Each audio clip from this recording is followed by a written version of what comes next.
Hello, welcome back to Canva for Authors. Today we're going to talk about the magic edit button, which is in Canva. I think it's still in beta and I think it's still for Canva free.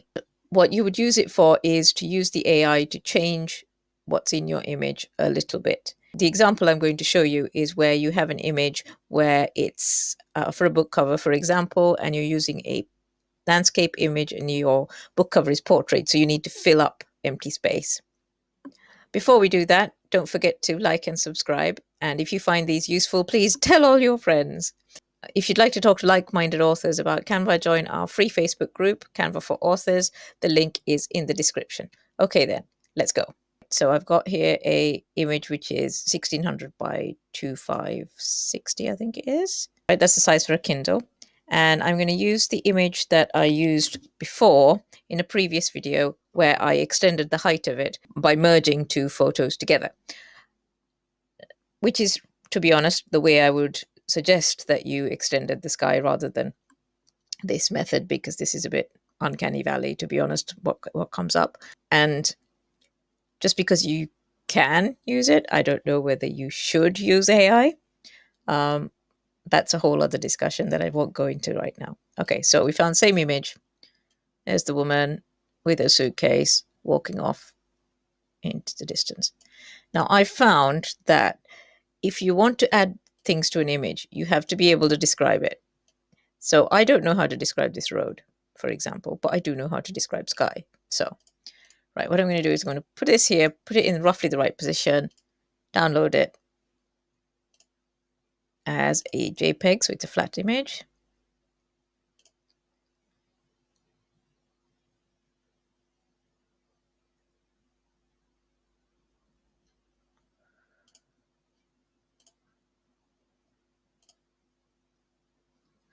Okay, and then I'm going to go, let's close that. I'm going to add a page.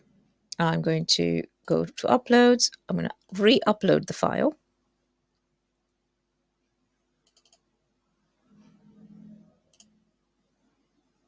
Okay. And there she is. I'm going to stretch it so that it is filling up the whole thing. Right. And so this is the bit we want to fill in. So we go to edit photo, Magic Edit, which might actually just be available for free because it's still in beta. There you go. Lucky you. Right. Make the brush size a bit bigger. And then we have to cover up the bit that we want to change.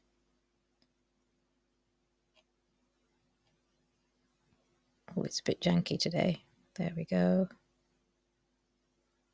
Come on, let's fill this up. Right, okay. So I've made sure to touch a little bit of the sky so that it can blend it together. So let's do continue. Now you have to describe what you want. So I'm going to write fill with sky and generate. The prompts are the hardest bit. So the AI is quite literal in what it'll do. And sometimes it'll interpret what you say differently to how you thought it might. So this, for example, I have no idea what that's all about. Oh my gosh, what is that? Right. This sort of makes sense, but let's generate again. You can keep generating until it gives you a result that you want.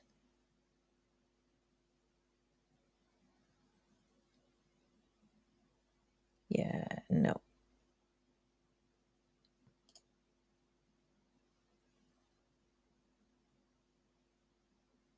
Okay, it's, I think, putting in night sky, which is a bit weird. So let's cancel that and start again.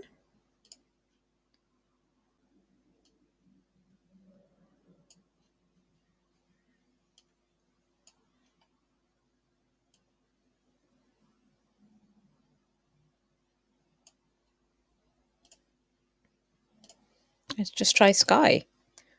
See if even less is more. Ah, there we go.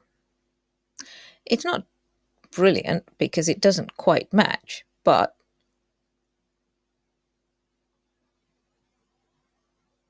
it'll do. No, that one's okay.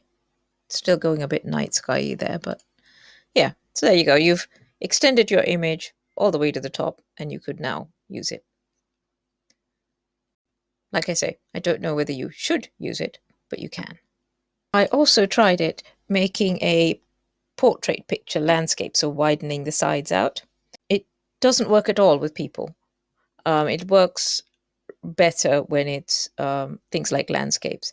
So for this one, what I ended up doing was extending this bit separately, and then this bit separately, this bit separately, and this bit separately. And I ended up with something like that, which looks fairly natural and not hideous at all, apart from where it went a bit wrong here. It looks a bit strange, but yeah, so that works. So yeah, the AI is pretty smart. It does well with simple things. Definitely doesn't do people or animals very well, and it's quite a blunt tool. So it takes a long time. Um, so like I say, you can use it. Whether you should use it or not depends on how you feel about using AI in art, and it's not a discussion I'm going to go into right now. Um, there are other ways to extend the sides of things using photo manipulation, using other photos. If you do try it, let me know how you get on.